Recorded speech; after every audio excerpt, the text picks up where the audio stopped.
Bonjour chers téléspectateurs, je me nomme Bergoloba Jacob Mavin. Je suis en classe de CM2 au groupe scolaire NDI dans le Kouté. Maintenant, je vais vous lire le conte de Pinocchio. Suivez-moi très bien. Il était une fois un menuisier qui s'appelait Geppetto et qui aimait sculpter toutes sortes d'objets. Mais le vieil homme, très habile de ses mains, se sentait bien seul. Il fabriqua donc un joli pantin de bois et l'appela Pinocchio. Alors qu'il finissait son œuvre, quand ne fut pas sa stupeur lorsqu'il vit que ses yeux remuaient. Le pantin était vivant. À peine Pinocchio fit-il achever qu'il se jeta dans les bras de son papa pour l'embrasser. Très heureux, le menuisier lui confectionna des habits et lui donna des livres de classe. Et dès le lendemain, le jeune pantin prit le chemin des écoliers. Arrivé sur une place où un théâtre ambulant donnait un spectacle, Pinocchio assista à la représentation au lieu de se rendre à l'école. Le spectacle achevé, il était temps de rentrer chez lui. Au détour d'un chemin, il trouva 5 pièces d'or sur le sol. Quelle chance, se dit-il. Je vais pouvoir les rapporter à mon papa. À peine Pinocchio eut-il ramassé les pièces d'or qu'il rencontra un renard boiteux et un chat aveugle. Quelle belle pièce d'or as-tu là? Dit le renard.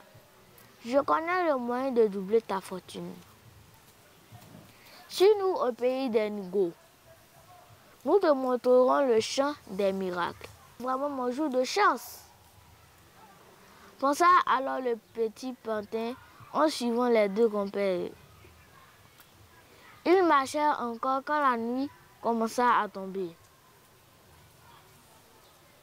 Soudain, le renard se jeta sur Pinocchio pour lui voler son argent. Le pantin s'enfuit à toutes jambes. Mais, crac! Un piège se referma sur sa cheville. Une fée, voyant Pinocchio en mauvaise posture, vint le délivrer. Elle lui dit: rentre vite et rapporte les pièces d'or à ton papa. Je les ai perdus, répondit Pinocchio. Comme il prononçait ce mensonge, son nez se mit à s'allonger et la fée rit aux éclats. Pourquoi vous moquez-vous de moi? Demanda le pantin, soudain honteux. Je ris des mensonges que tu oses dire, répondit-elle. Aussitôt, d'un coup de baguette magique, elle redonna au nez de Pinocchio sa taille normale. Va vite retrouver ton père qui est très inquiet, ajouta-t-elle. Repenti, Pinocchio décida de devenir un brave garçon. La fée, qui avait entendu Pinocchio, lui expliqua que son père, parti sur ses traces, avait fabriqué une barque pour le chercher de l'autre côté de l'océan. Elle mena donc Pinocchio au bord de la mer. Soudain, une gueule géante le happa et il se retrouva dans le ventre d'un monstre marin. Là, dans les entrailles de la bête, il découvrit son papa, tristement assis sur sa barque, une bougie à la main. Avec une grande joie, il se jeta dans ses bras. « Oh, mon papa, je te retrouve enfin, s'exclama Pinocchio. C'est ainsi qu'il escaladait la gorge du monstre, qui était une baleine, et se retrouvait sur le rivage, fatigué mais heureux. Ils s'endormirent et à leur réveil, Pinocchio était devenu un vrai petit garçon. Geppetto serra très fort son fils dans ses bras. À côté d'eux gisait un vieux morceau de bois. C'est ici que prend fin mon histoire. Je vous remercie.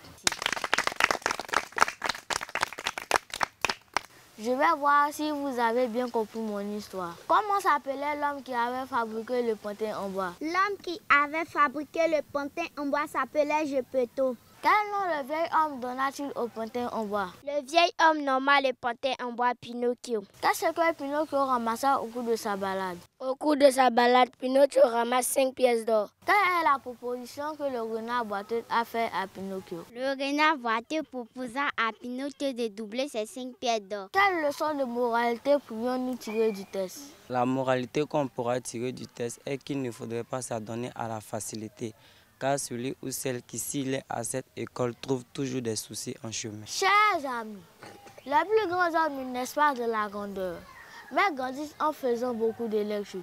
Et donc aimer la lecture pour devenir le grand de demain. Je vous remercie.